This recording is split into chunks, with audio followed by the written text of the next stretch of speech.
जोहार। फिर से एक बार जोहार करते हैं सभी का। आप जानते हैं कि मैं बिना आंकड़ों की कोई बात नहीं करता। उसी क्रम में आज मैं पढ़ रहा था बेरोज़गारी के बारे में। तो बेरोज़गारी के बारे में, झारखंड की बेरोज़गारी के बारे में जो आंकड़े मेरे सामने आए वो झकझोर देने वाले आंकड़े थे। ऐसे झकझोर देने वाले कि बता नहीं सकते। मतलब इस तरह की बेरोज़गारी बढ़ी है ये सरकार की नाकामी की वजह से कि हम बता नहीं सकते। बेरोज़गारी दर इस रफ्तार से बढ़ रही है, लोग इतना बेरोज़गार हो रहे हैं कि सुसाइड की खबरें दिन प्रतिदिन आ रही है। उन्हीं आंकड़ों को पढ़ते हुए मैंने जो देखा, मैंने जो पाया, वो झारखंड में सबसे बुरा हाल है। पूरा जो 29 राज्य हैं, 28 राज्य हैं, 28 राज्यों में सबसे बुरा हाल झारखंड का है तो 2-3 राज्यों का और भी, लेकिन झारखंड का जो दुर्गति है वो बहुत ही ज़्यादा है, क्योंकि यहाँ पर मिनरल बेस्ड स्टेट होने के नाते भी इतना बेरोज़गारी नहीं होना चाहिए। और स्टेट हैं लेकिन वहाँ इतना मिनरल्स नहीं है जितना झारखंड में। सबसे पहले बात करेंगे कि बेरोज़गारी किस हद तक बढ़ी है। पहले यहाँ बेरोज़गारी आज से 3 साल पहले 8% थी, 8.28% थी। जो आज के डेट में झारखंड में बेरोज़गारी दर बढ़कर हो गई 17.3%, यानी 18% के आसपास पहुँच गई है। ध्यान दीजिएगा, 18%। जो भारत के चौथा नंबर पर, 28 राज्यों में से चौथा नंबर बेरोज़गारी पे आता है झारखंड।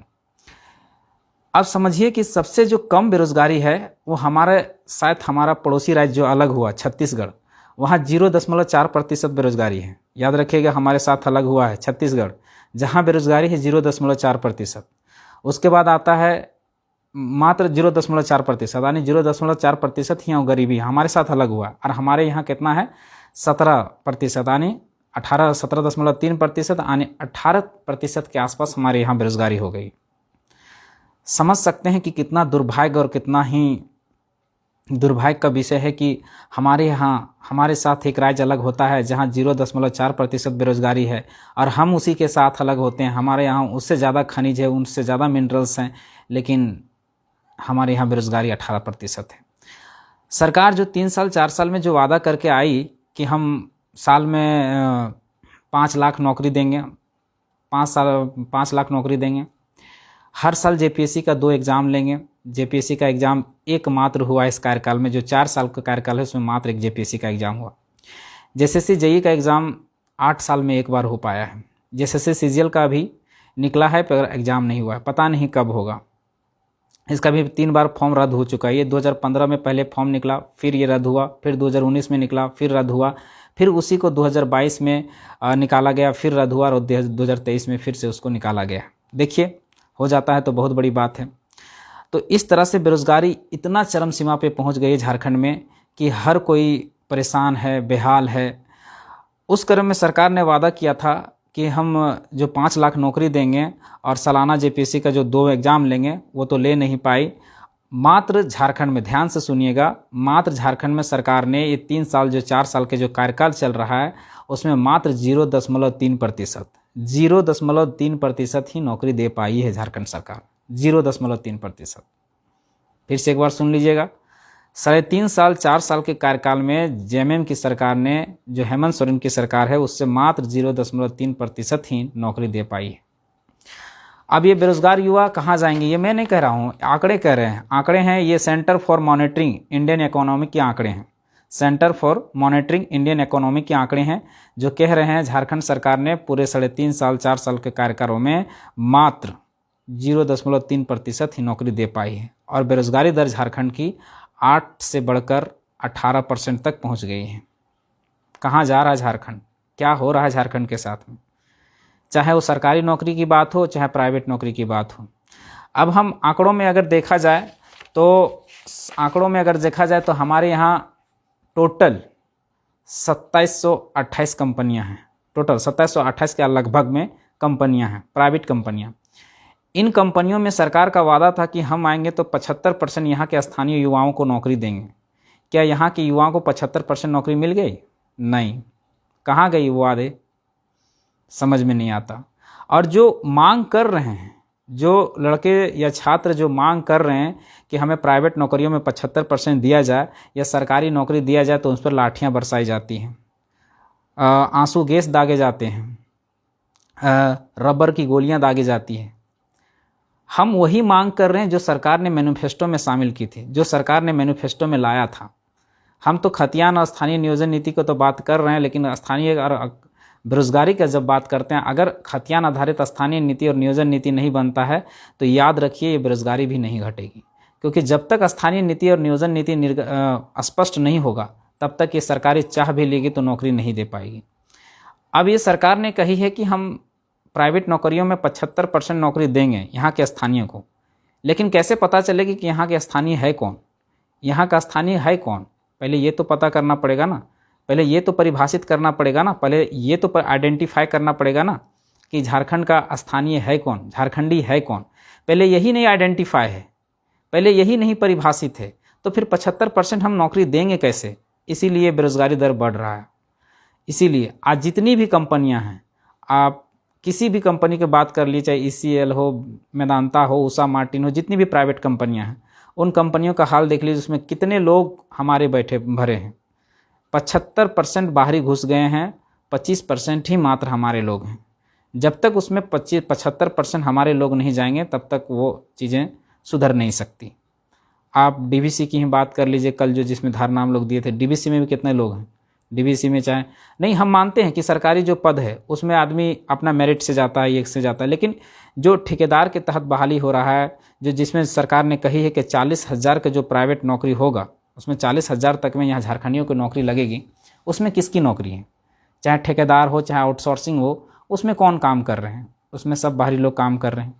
सारे आंकड़े सारे UP, बिहार, बलिया, छपरा से उठा के लोगों को लाया जा रहा है और घुसाया जा रहा है। हमारे लोगों को क्यों नहीं? क्या हमारे लोग काम करने लायक नहीं हैं, या उस तरह से शिक्षित नहीं हैं, या उस तरह से मेरिट नहीं है? लेकिन उनके साथ जो कंपनियों को ये ठेका दिया जा रहा है, जिन कंपनियों को ठेका दिया जा रहा है, ये कंपनियां क्या करती है? सस्ते मजदूर बाहर से उठा के ले आती है और यहाँ काम करवा रही है। सारे कंपनी जितने आसपास के आपके छोटा बड़ा जितना भी कंपनी खुल रहा है, सब में यही हाल है, कमोबेश सभी में यही हाल है। तो ये बेरोजगारी के आंकड़े हमें बहुत नीचे तक ले जाएगी। और बात है कि सरकार ने आखिर JPSC का जो एग्ज़ाम है वो क्यों नहीं कंडक्ट करवा रही है? इन्होंने कहा था कि साल में 2 बार JPSC का एग्ज़ाम लेंगे। 3.5 साल के कार्यकाल में मात्र 1 JPSC का एग्ज़ाम हुआ है। 4 JPSC को उसमें जोड़ दिया गया, लेकिन मात्र समझिए तो वो एक ही JPSC है जिसमें 253 सीट लाया गया था। समझने वाला विषय है। और जितने भी एग्ज़ाम है सब रुका पड़ा है। कभी हाई कोर्ट में जाकर फंस रहा है, कभी सुप्रीम कोर्ट में जाकर फंस रहा है, नीति नियमावली में फंस रहा है। तो ये खतियान आधारित स्थानीय नीति और नियोजन नीति की जो लड़ाई है, छोटा मोटा लड़ाई नहीं है।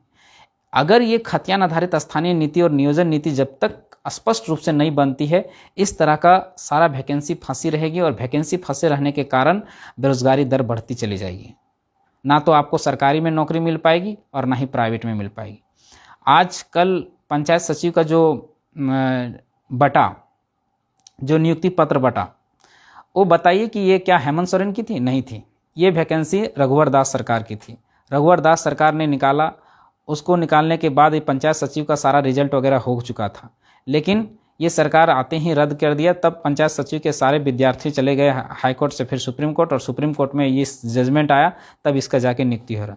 और वाहवाही कौन लूट रहे हैं? हेमंत सोरेन जी कह रहे हैं कि इसने हमने नियुक्ति पत्र 2550 लोगों को नियुक्ति दिया। वो भी रघुवर दास की भी नियुक्ति जो हुई वो गलत नियोजन नीति के तहत हुई थी। वो भी सही नियोजन नीति नहीं थी। 11-13 जिला में बांट दिया गया था उसकी भी नियोजन नीति। अब बताइए 11-13 जिला में जो बांटे, 13 जिला तो चलिए हमारा सुरक्षित हो गया, लेकिन वो 11 जिला जो ओपन रह गए उसका क्या हाल है? गढ़वा, गिरिडीह, बोकारो, धनबाद, उसमें क्या हाल है उसका? उसमें तो ज़्यादातर बाहरी लोग घुस गए। अब ज़्यादातर बाहरी लोग घुस गए और फिर उसमें नियुक्ति भी दे दी गई, तो ये तो गलत हो रहा है ना। इसीलिए मांग कर रहे हैं कि स्पष्ट नियोजन स्थानीय नीति और नियोजन नीति एक बार बननी चाहिए, चाहे जैसे हो, जितना खून पसीना बहाना पड़े बहे, लेकिन एक बार खतियान आधारित स्थानीय नीति नियोजन नीति बने, ताकि जितनी भी सरकारें आए उसी के तहत वैकेंसी देती रहे और हमारा नौकरी, हमारा जॉब उसमें होता रहे। क्योंकि जीवन जीने के लिए 3 चीज़ें, मूलभूत चीज़ें 3 चीज़ें होती हैं। पहला शिक्षा, फिर स्वास्थ्य, फिर उसके बाद रोजगार। तो रोज़गार अगर हम झारखंड में नहीं मिलेगा तो हम कहाँ जाएंगे।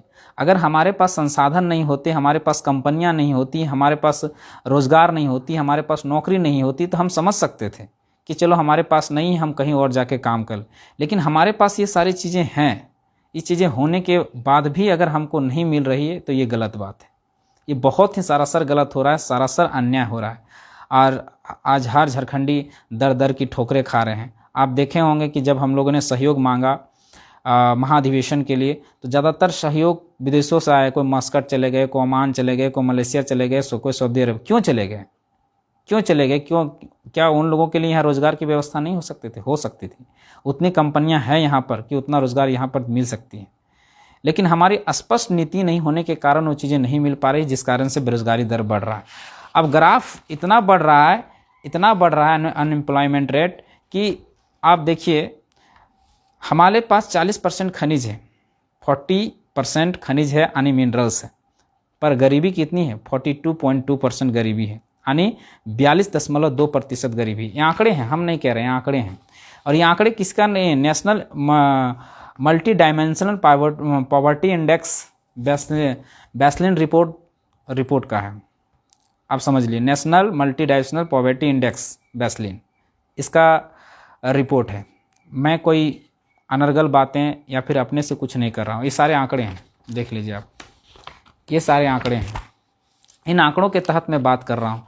इतना खनिज होते हुए, 40% खनिज होते हुए 42% गरीबी होना, ये बहुत ही दुर्भाग्य की बात है। और गरीबी क्यों हो रही है? किस वजह से हम नीचे जा रहे हैं? ये सोचना पड़ेगा, हर झारखंडी को सोचना पड़ेगा। किसको हम बैठा रहे हैं, कौन हमारे लिए नीतियाँ बना रही है, ये समझने वाला विषय है। देखिए, अब नीतियों की बात करें तो नीतियों की बात में नीति वही बनाता है। नीति बनाने में 3 लोगों का हाथ होता है। पहला पूंजीपतियों का हाथ होता है, दूसरा नौकरशाही का हाथ होता है, तीसरा राजनेताओं का यानी राजनीति का हाथ होता है। ये 3 लोग ही नीति बनाते हैं। और इन 3 लोगों में हमारा पूंजीपति में हमारे झारखंड के लोग नहीं हैं, सारे बाहर के लोग, सब सारे बाहर के ठेकेदार, सारी बाहर की कंपनियां हैं। तो हमारे साथ हमारे लिए नीतियां बनेंगी कैसे? नौकरशाही में हम डी लेवल के नौकरियों में अभी कुछ कुछ हैं, लेकिन जितना भी बी लेवल की नौकरियां हैं या ए लेवल की नौकरियां हैं, उसमें नौकरशाही यानी ब्यूरोक्रेसी में सारे लोग बाहर के भरे पड़े हैं, जो हमारे लिए नीतियां बना रहे हैं। तो अब वो लोग हमारे लिए नीतियां बनाएंगे तो कैसे बनाएंगे? तो पूंजीपति में हम नहीं हैं, नौकरशाही में हम नहीं। एक बचता है राजनीति। राजनीति यानी राजनेता या मंत्री या विधायक या सांसद कहें, तो उसमें भी 17 से 18 विधायक सांसद जो है हमारे नहीं हैं, वो बाहरी लोग हैं। तो हमारे लिए नीतियां कैसे बनेंगी?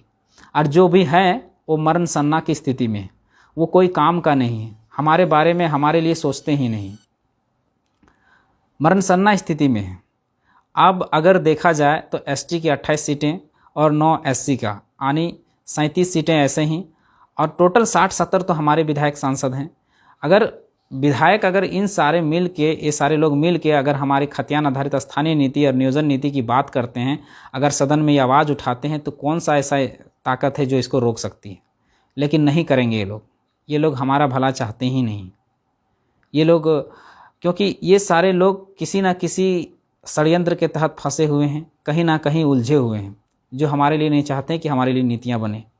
तो ये नीतियाँ कैसे बनेंगी? अब नीति कैसे बनेंगी उस पर हम बात करते हैं।